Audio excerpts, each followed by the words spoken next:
రథసప్తమి కథ చెప్పుకుందాం. పూర్వం కాంబోజీ దేశంలో యశోవర్మ అనే చక్రవర్తి తన రాజ్యాన్ని సుభిక్షంగా పరిపాలించేవాడు. అయితే అతనికి ఒక కుమారుడు జన్మించాడు. ఆ కుమారుడు ఎప్పుడూ కూడా అనారోగ్యంతో బాధపడేవాడు. ఆ రాజు రాజ్యాన్ని, ప్రజలని ఎంతో సురక్షితంగా కాపాడుకున్న ఇంటికి వచ్చాక తన ఆస్థానంలో తన కుమారుణ్ణి చూసి చాలా బాధపడేవాడు.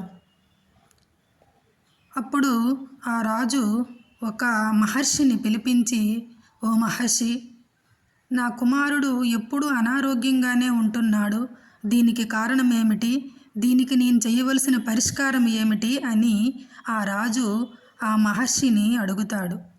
అప్పుడు ఆ మహర్షి, ఓ రాజా, నీ కుమారుడు తొలి జన్మలో వైశ్యకులంలో జన్మించాడు.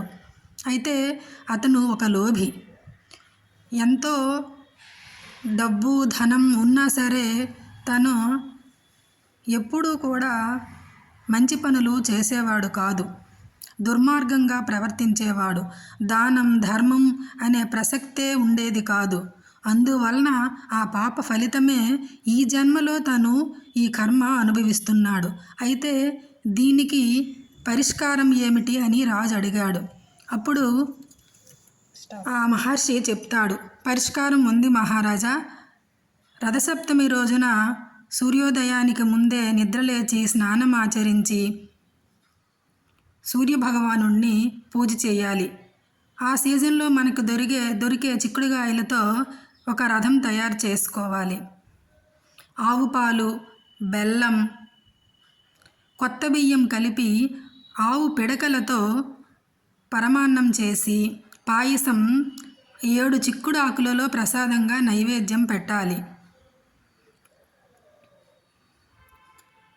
తర్వాత 7 జిల్లేడు ఆకులతో జిల్లేడు ఆకులు సక్రమంగా అమర్చి దానిపైన గోధుమలు వేసి దీపాన్ని పెట్టాలి. గోధుమ పిండితో దీపం పెట్టాలి. చివరిగా అంతా పూజంతా అయిన తర్వాత సూర్యభగవానుడికి కొంచెం